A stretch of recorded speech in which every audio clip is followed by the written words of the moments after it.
Good morning, students. You are most welcome on the platform of B.Ed College, Syed Pramod B.Ed College, and for the course of BSc B.Ed integrated course. Subject is Chemistry Part 1, and today's topic is Modern Periodic Table. So, yesterday we have already given a brief regarding the modern periodic table. So, in which Henry Moseley has introduced that the under root frequency of any element is directly proportional to Z, that is number of proton, and this Z is nothing but atomic number.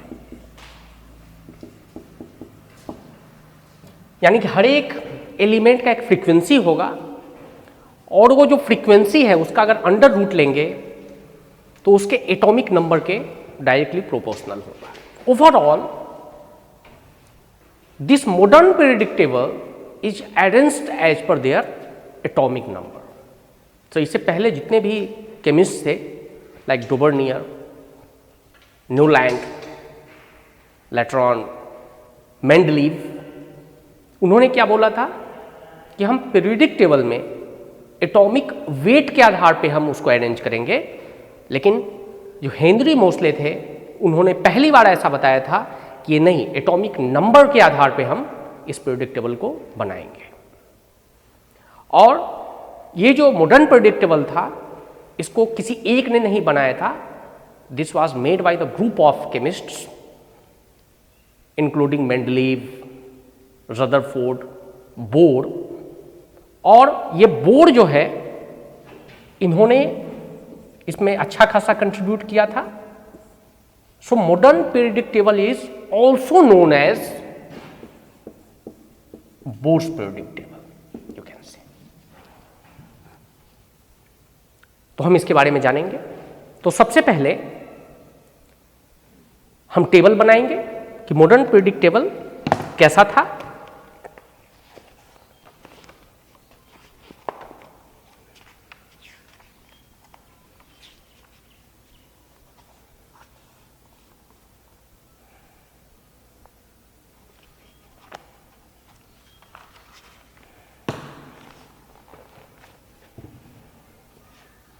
So, if you remember, yesterday I have drawn a table of Mendeleev periodic table, or with reference to the same, this modern periodic table is made. तो आप देखेंगे कि इसमें 18 group था, 1 से लेकर के 18 तक ग्रुप्स था और 7 पीरियड था. तो अगर आप डिफ्रेंशिएट करेंगे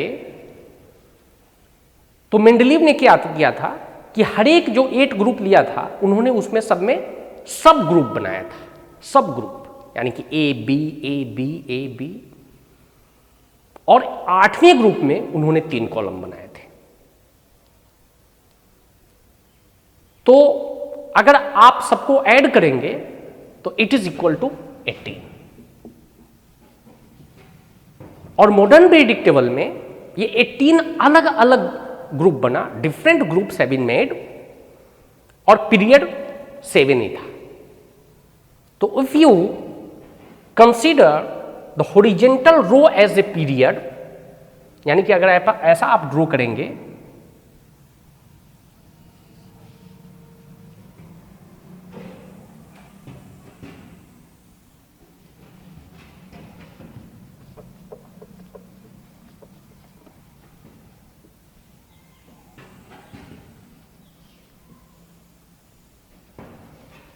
तो इसमें 1, 2, 3, 4, 5, 6 एंड 7. 1, 2, 3, 4, 5, 6, 7 पीरियड था. और यहां पे देखेंगे तो 1, 2, 3, 4, 5, 6, 7, 8, 9, 10, 11, 12, 13, 14, 15, 16, 17 and that is 18.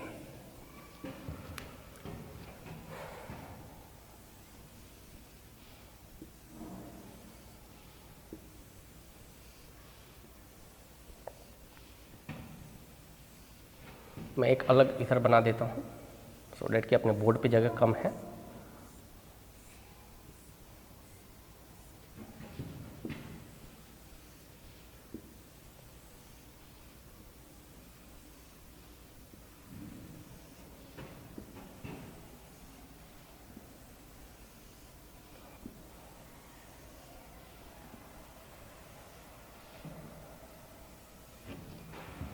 एक, दो, तीन, चार, पाँच, 6, 7, 8, 9, 10, 11, 12, 13, 14, 15,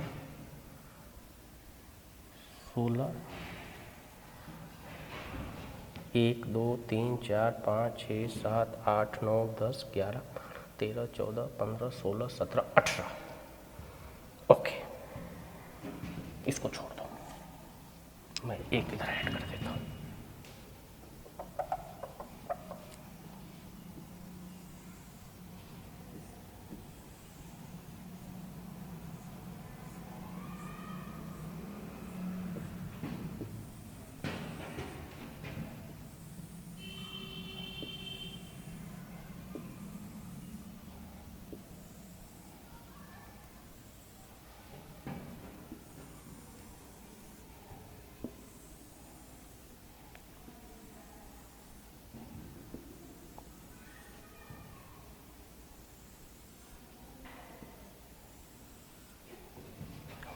Okay, so there is 7 period 1, 2, 3, 4, 5, 6 and 7 and 18 groups 1, 2, 3, 4, 5, 6, 7, 8, 9, 10, 11, 12, 13, 14, 15, 16, 17 and 18। लेकिन ये जो ग्रुप बना था it is totally based on the valency of the electron, यानी कि पहले ग्रुप में जो एलिमेंट्स रखे गए थे उसका वैलेंसी सेम था। तो अगर आप देखेंगे जो पहला ग्रुप है उसमें hydrogen, lithium, sodium, potassium, then rubidium, caesium and francium, यानी कि इसके वैलेंस इलेक्ट्रॉन एक थे। जो सेकेंड ग्रुप था उसमें पहले वाले ग्रुप को छोड़ दिया गया था, तो यू कैन राइट 2 हेयर और यहां से barium, beryllium, magnesium, calcium, strontium, barium and radium. So this was the second group. जब हमने थर्ड ग्रुप स्टार्ट किया था तो आप ये देखेंगे, ये मैं समझाऊंगा कि ये ऐसा टेबल क्यों बना था। 3 से लेकर के और जो 12 तक था वो आगे का 2 रो छोड़ दिया गया था। 12 तक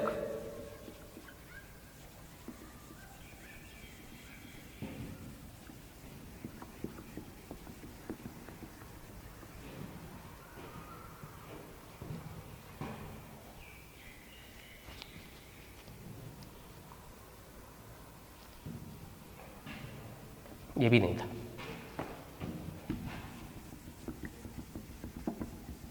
ये थोड़ा टाइम लग रहा है प्रेडिक्ट टेबल बनाने में, so you can also make a table at your home. यहां पे SC, TI,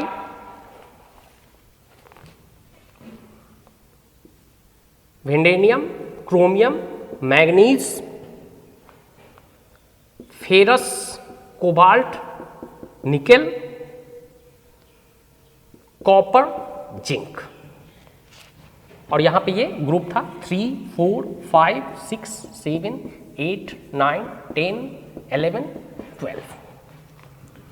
और यहां से जो था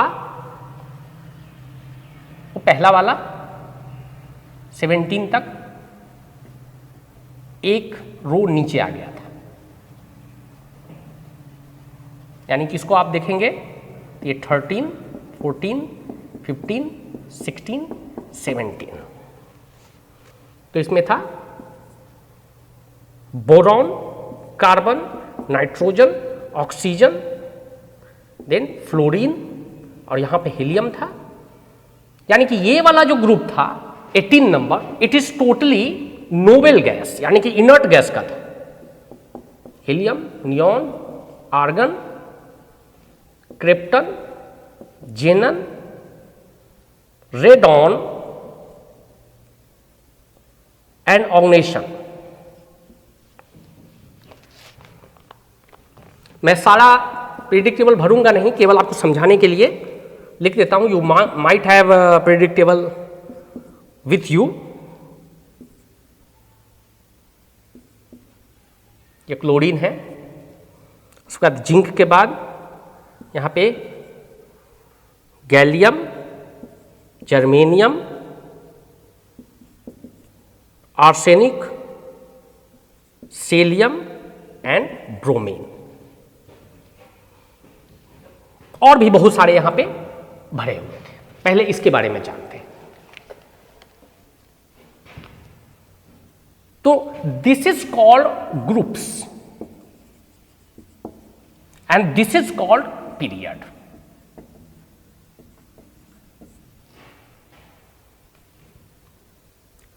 तो since modern predictable is based on their atomic number, so there must have some relations कि ये जो प्रिडिक्टेबल बना हुआ है ये इसके एटॉमिक नंबर के आधार पे है। जैसे यहां पे हाइड्रोजन का एटॉमिक नंबर 1 है, हीलियम का 2 है,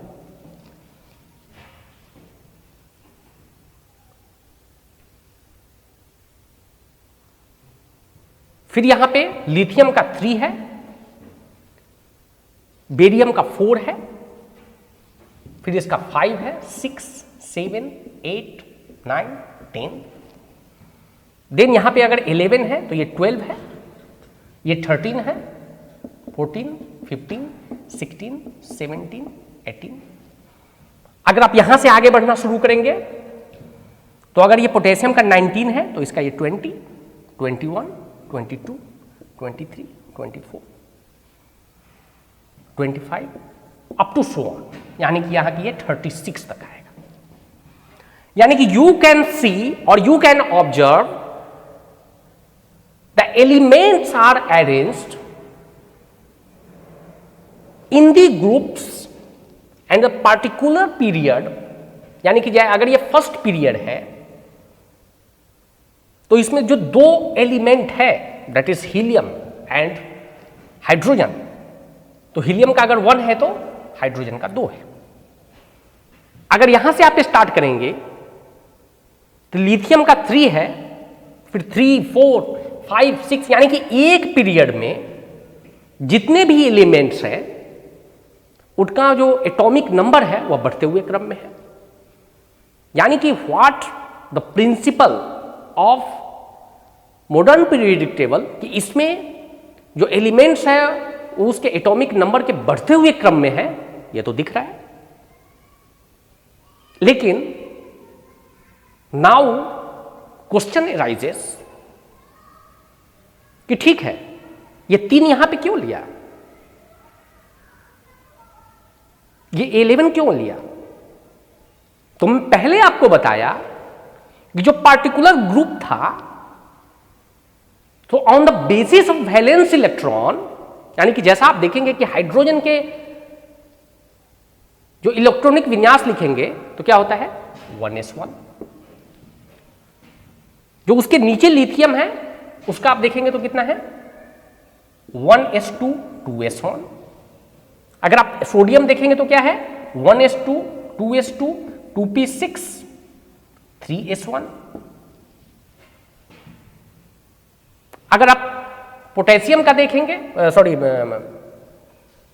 पोटेशियम का यस तो 19 है तो 1s2 2s2 2p6 3s2 3p6 और 4s1। यानी कि यू कैन सी कि हर एक का जो आउटर मोस्ट ऑर्बिटल है उसमें एक इलेक्ट्रॉन है। इसका मतलब है कि जितने भी एलिमेंट्स फर्स्ट ग्रुप में है सबका वैलेंस इलेक्ट्रॉन 1 है। In the same way, the elements who are falling in the second group having valence electron 2, in the group 3 valence electron 3, you can check out. यानी कि on the basis of their valency, the groups have been arranged. This is the first thing. लेकिन atomic number सजाने के लिए एक magic number का सहारा लिया गया। So what is that magic number? 2 8 8 18 18 32। तो अगर आप देखेंगे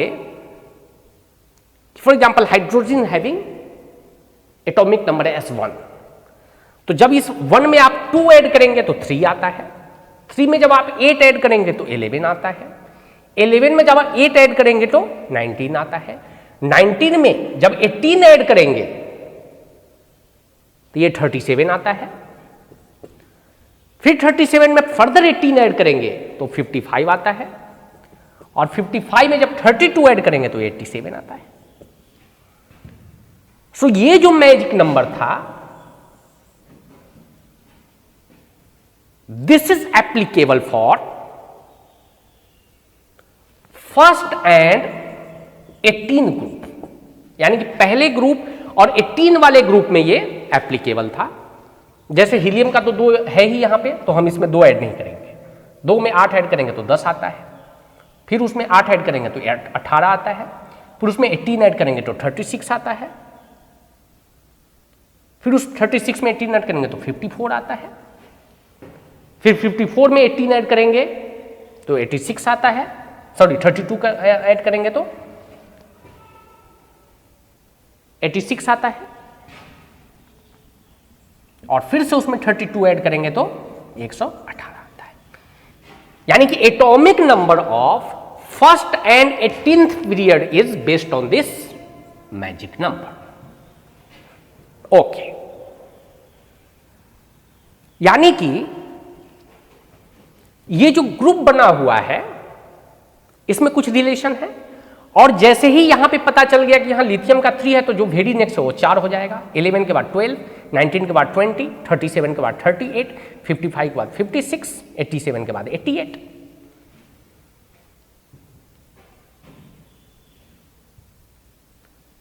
यानी कि जो एटॉमिक नंबर था it is totally depend upon this magic number. ये तो मैजिक नंबर की कहानी। Now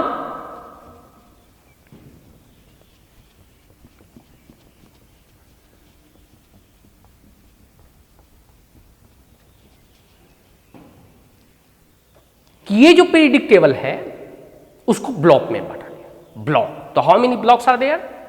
S block, p block, d block and f. तो कौन से ऐसे एलिमेंट है जो इस ग्रुप में आएंगे ये डिसाइड करना था। इसका मतलब यह है कि जो आउटर मोस्ट ऑर्बिटल में इलेक्ट्रॉन अगर इस ऑर्बिटल में इंटर कर रहा है, इस ऑर्बिटल में इंटर कर रहा है, इसका मतलब है कि वो जितने एलिमेंट्स होंगे वो सब इस ग्रुप का होगा। जैसे ये first and second group, this 2 groups are falling under s group. तो मैग्नीशियम का अगर इलेक्ट्रॉनिक कन्फिग्रेशन लिखेंगे तो क्या हो जाएगा, 12 है, 1s2, 2s2, 2p6, 3s2। तो अगर आउटर मोस्ट ऑर्बिटल लेंगे ये कौन सा आ रहा है, s। एक और रिलेशन, जो आउटर मोस्ट ऑर्बिटल में जो इसका नोमिनेशन है दैट इज 3s2, इसका मतलब इसका ये जो 3 है, ये 3 इसका पीरियड बता रहा है, और ये जो s है ये उसका ब्लॉक बता रहा है, यानी कि ग्रुप बता रहा है। तो मैग्नीशियम जो है वो कौन से पीरियड में है, 3rd पीरियड में, देखिए यहां पे, और इसका वैलेंस इलेक्ट्रॉन कितना है, 2 है। इसका मतलब ये 2वें ग्रुप के 3rd पीरियड का ये क्या है, Mg, magnesium. So you can write down S block element. मैं ऊपर वाला रब कर दे रहा हूं बिकॉज की there is space problem, because की we can not omit whatever have been written on the board.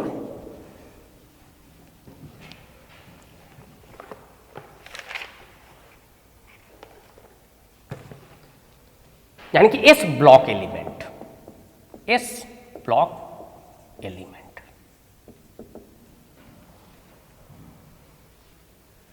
So S block elements are those elements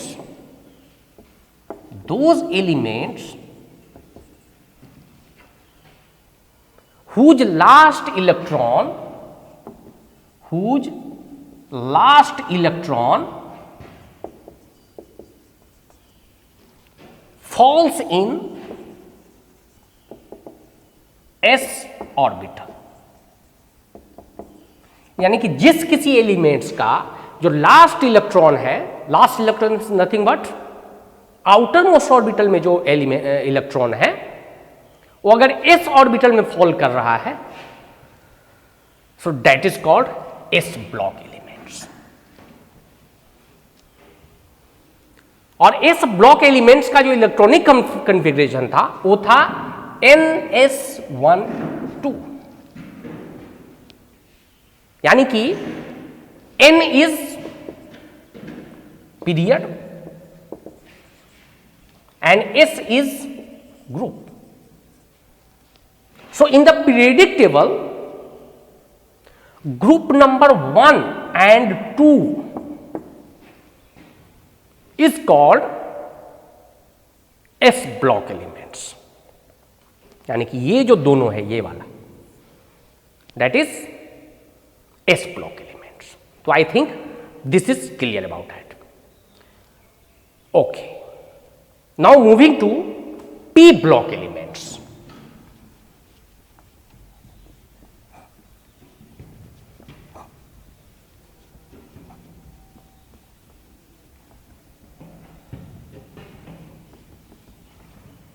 तो जब आप देखेंगे, अगर आप क्वांटम नंबर आगे याद करेंगे आप, तो क्वांटम नंबर में हमने ये बताया था कि p orbital is having 3 orbitals, और इसमें कितने इलेक्ट्रॉन होंगे, 6। यानी कि p में कितने इलेक्ट्रॉन होंगे, 6। यानी कि there is a chance to presence of electron in the outermost orbital of the p block elements is from 1 to 6। इसका मतलब ये जो p ब्लॉक का जो एलिमेंट होगा उसमें कितने ग्रुप्स आएंगे, 6। सो इन द पीरियडिक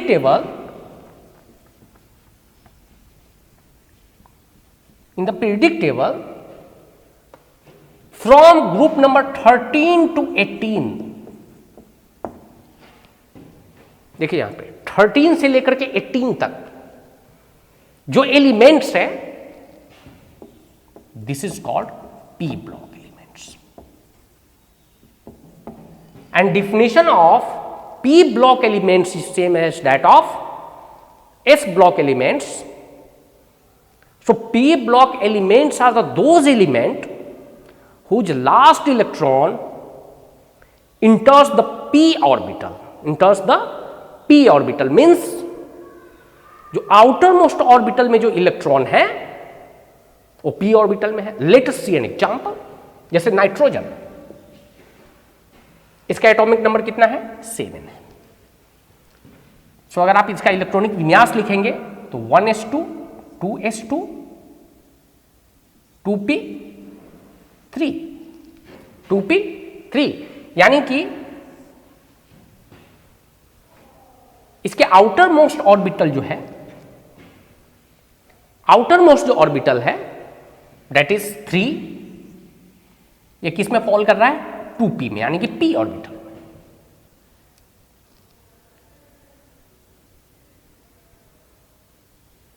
इसका मतलब यह है कि अगर इसका हम इलेक्ट्रॉनिक विन्यास को जनरलाइज करें जो कि p ब्लॉक के अंदर आएंगे, वो क्या हो जाएगा? ns2 और np126. मैं केवल लास्ट वाला लिख रहा हूं, मैं टोटल नहीं लिख रहा हूं, मैं केवल लास्ट वाला लिख रहा हूं. यानी कि p ऑर्बिटल में जितने भी एलिमेंट होगा उसका generalize electronic configuration will be ns2 np126. Check कर लेते हैं. जैसे एल्युमिनियम, एल्युमिनियम का कितना है? 13 है. क्या हो जाएगा ये? 1s2 2s2 2p6 2 2 4 6 10 3s2 and 3p1 2 2 4 6 10 2 12 1 13, यानी कि 3p में फॉल कर रहा है. तो 3p में फॉल कर रहा है, यानी कि ये n इक्वल टू जो 3 है that is of third period. And इसका कितना है? 5 इलेक्ट्रॉन. यहां पे आ गया. So you can check out any elements which falls under a p block elements having electronic configuration like this. और ये जो 6 ग्रुप इसमें लिया गया है, this is totally based upon the number of electrons, maximum number of electrons in the p orbital, that is 6. ये 6 कहां से आया वो बताने की जरूरत नहीं है. 3 ऑर्बिटल आता है, -1 0 +1, और सब में 3 इलेक्ट्रॉन रहेंगे, 6 इलेक्ट्रॉन. ओके, तो अभी आपको p ऑर्बिटल समझ में आ गया. यानी कि यहां से यहां तक p ऑर्बिटल हो गया और ये दोनों s ऑर्बिटल है. Now think about the d orbital.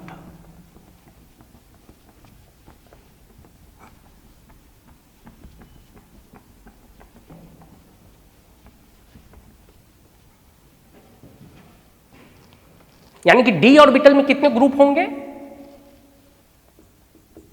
d block में कितने ग्रुप होंगे?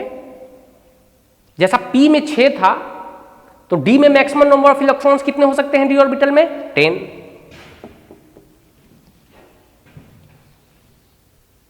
इसलिए तो जब हम इलेक्ट्रॉनिक विन्यास लिखते हैं तो जो maximum electrons in 3d orbital और d ऑर्बिटल इज 10.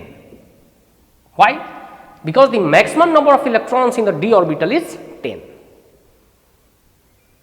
यानी कि उसको ग्रुपिंग करते समय from third group to 12 group, that is 1 2 3 4 5 6 7 8 9 10. So from third to 12 इसको डी ब्लॉक कहा गया. क्या कहा गया? डी ब्लॉक कहा गया. और इसका जो जनरलाइज इलेक्ट्रॉनिक कॉन्फ़िगरेशन था वो था ns1 to 2 और n-1 d0 to 10. एक एग्जांपल ले लीजिए. जैसे फेरस, इसका क्या है इलेक्ट्रॉनिक कॉन्फ़िगरेशन? 26. तो 1s2 2s2 2p6 3s2 3p6 2 2 4 6 10 2 12 6 18, 4s2 20 हो गया, 1s2 2s2 2p6 3s2 3p6 4s2 और 3d6 3d6। इसका मतलब यह है कि ये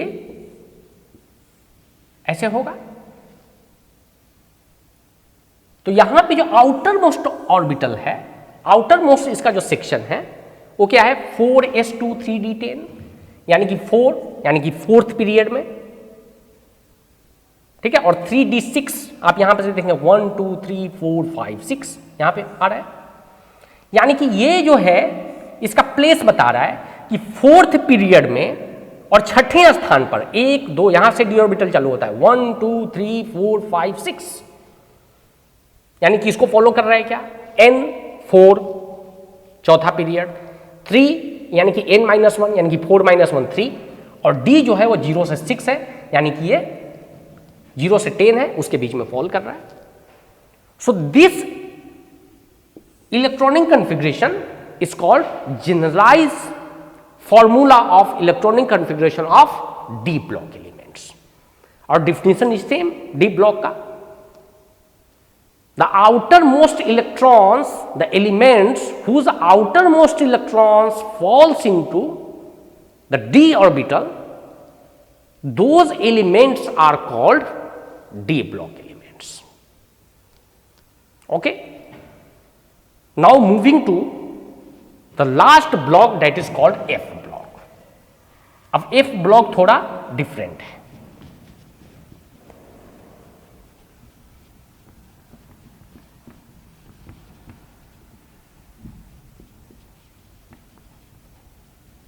ये डिफरेंट क्यों है वो मैं बता रहा हूं आपको।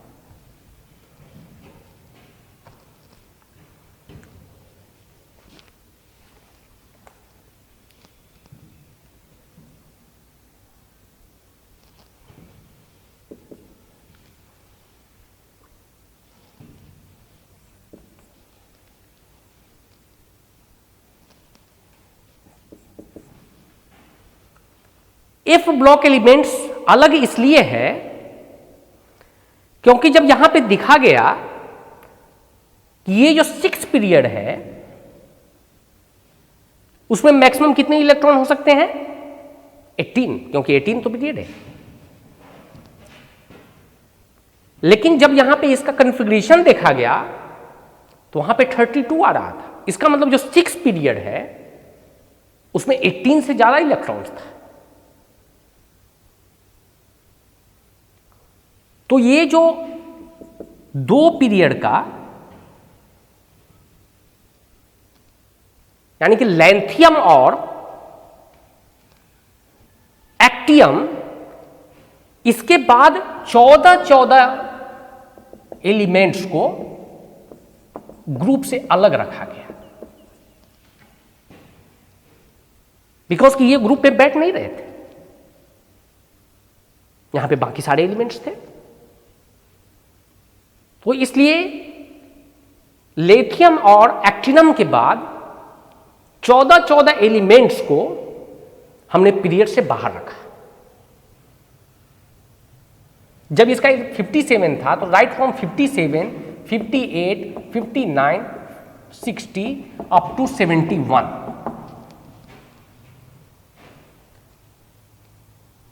और एक्टिनम के बाद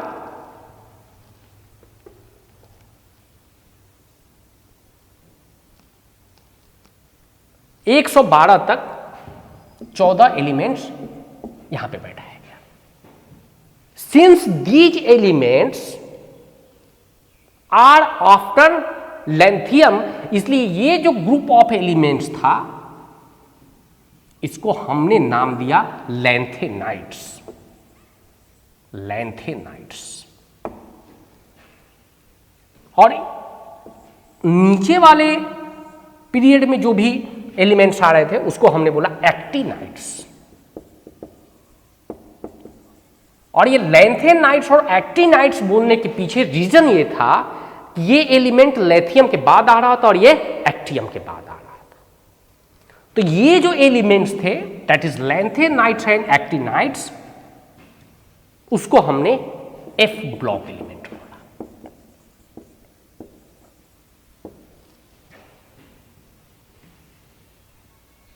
और चूंकि यहां पे 14 एलिमेंट्स रखे गए, 14 ही क्यों रखे गए? This is another question. क्योंकि जो एफ ब्लॉक के एलिमेंट्स है उसके ऑर्बिटल में मैक्सिमम 14 इलेक्ट्रॉन आ सकते हैं। कैसे? -2, -1, सॉरी -3, -2, -1, 0, 1, 2, 3, यानी कि 7 ऑर्बिटल होता है, तो 7 दूनी 14। तो ये 14 इलेक्ट्रॉन्स इसमें आ सकते हैं, इसलिए इसमें 14 एलिमेंट्स का एक ग्रुप रखा गया। यानी कि definition of f block is same, the elements whose outermost electrons fall into the f orbital is known as f block element, and the general configuration formula for f group element is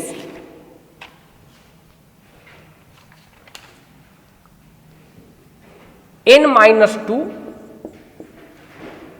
n-2 f1 to 14 and n-1 d 0 to 1 and ns2. So this is the electronic configuration for f block elements. Okay, so we have studied now ये जो periodic table है उसको basically 4 ग्रुपों में बांटा गया on the basis of their valence electrons, और वो सारे का हमने इलेक्ट्रॉनिक कन्फिगरेशन भी देखा, उनको एटॉमिक नंबर के बढ़ते हुए क्रम में कैसा सजाया गया था, ये सारा चीज हमने देखा। ओके, नाउ अनदर थिंग जो इस पीरियडिक टेबल में दिखाया गया कि ये जो स्टार्टिंग के जो ये जो एस ब्लॉक एलिमेंट्स है उसको मेटल कहा गया, ये जो डी ब्लॉक के एलिमेंट्स है this is also a metal but this is in transition condition, यानी कि कुछ मेटल मेटलॉइड बन के नॉन मेटल की तरफ जा रहा था, तो हमने इसको ट्रांजिट एलिमेंट्स बोला। किसको? जितने भी डी ब्लॉक के एलिमेंट्स थे उसको। और इसमें मेटलॉइड्स भी था, और जो पी ब्लॉक के एलिमेंट्स था इसमें मैक्सिमम जो एलिमेंट आ रहे थे दैट इज नॉन मेटल, जैसे carbon, nitrogen, oxygen, fluorine, silicon, phosphorus, chlorine, bromine. So all these are non-metals and metalloids. So if you draw a table, तो टेबल में एक बहुत अच्छा तरीके से आप लिख सकते हैं, जो आपको याद रहेगा, वो मैं टेबल बना देता हूं। This table is very very important, जो आपको याद रहेगा।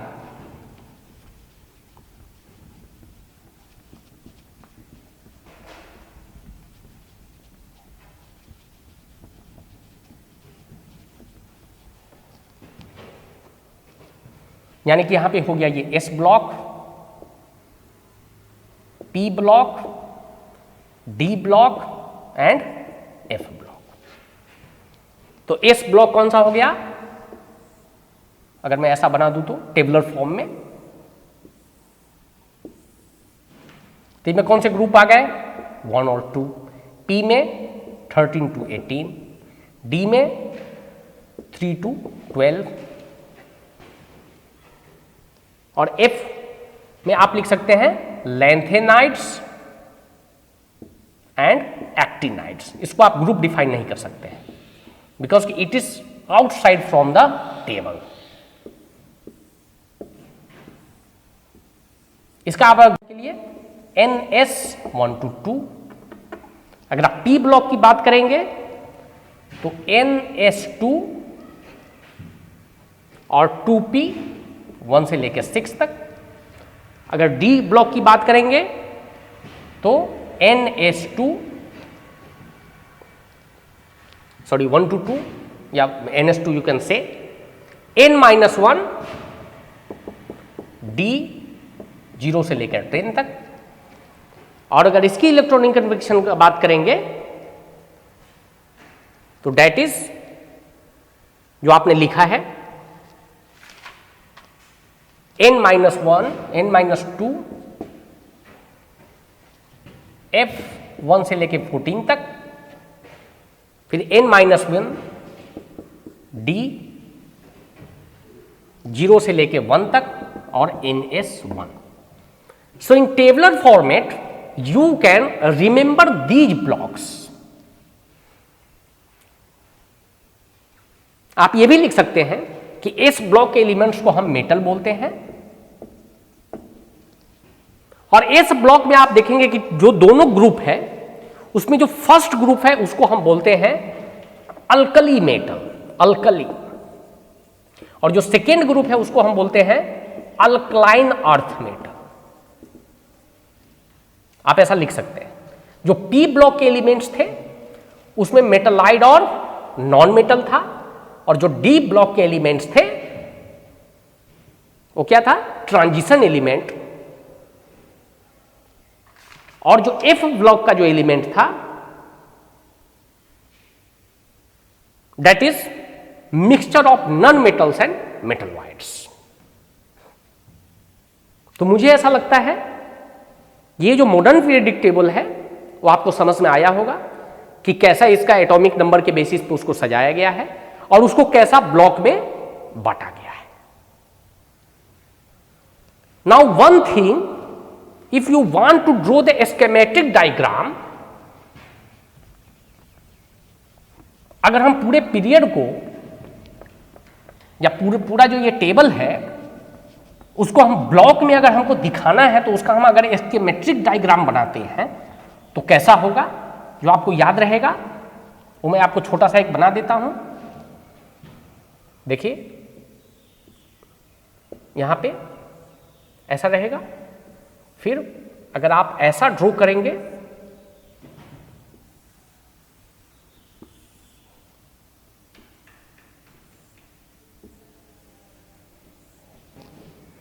तो this is S block, this is D block, this is P block,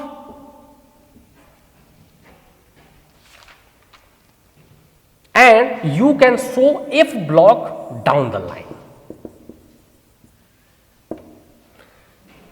यानी कि ये जो है इसका स्कीमेटिक डायग्राम है कि जो आप पीरियोडिक टेबल में मोटा मोटी आप बता सकते हैं कि इसमें S ब्लॉक कहां पे है, D कहां पे है, P कहां पे है और F कहां पे है। सो अभी पीरियोडिक टेबल में हमने मैक्सिमम चीज अब आपको एक्सप्लेन किया है, और यहां पे कुछ जगह हमने खाली छोड़ दिया है फॉर टाइम ऑफ कन्वीनियंस हमने छोड़ा है। इसका मतलब ये नहीं है कि यहां पे ये कोई मटेरियल है ही नहीं या कोई एलिमेंट है ही नहीं। Since you are having the periodic table with you so you can make it properly. मैं सारा एलिमेंट यहां पे लिख नहीं सकता due to lack of time, you can say. So now in tomorrow lecture we will discuss about some properties of periodic table। यानी कि इस पीरियडिक जो मॉडर्न पीरियडिक टेबल बना था उसका क्या क्या प्रॉपर्टीज है। प्रॉपर्टीज बहुत सारे हैं, जैसे atomic radius, ionization potential, atomic number, यानी कि ये कैसा डिफर करता है। और ब्लॉक वाइज भी हम प्रॉपर्टी देखेंगे, उसमें कौन कौन से एलिमेंट्स आते हैं। कुछ एलिमेंट्स को हमने लीडर एलिमेंट्स भी बोला है, it is also called typical elements, उसके बारे में बात करेंगे। ये ट्रांजिशन एलिमेंट्स कौन कौन सा है, इसके बारे में बात करेंगे। और पहचानेंगे कैसे कि ये ट्रांजिशन एलिमेंट है। So all these things will be discuss in next lecture. So I think in today's lecture what we have discussed about the periodic table, modern periodic table, it is very clear to you. Anyway, in case of any queries regarding this section, this lecture, you can ask me in the comment section. You will be given appropriate answer. And please comment if you are having any confusion or any problem to understand the things what we have discussed. You can ask me. If you are not asking, again I am telling you, if you are not asking, it means that either you are understand it 100% or you are understanding nothing. So I think first one is correct. You are understanding everything in properly. Okay. So that's it from today's lecture, and next lecture I will discuss the other points. Okay. Thank you.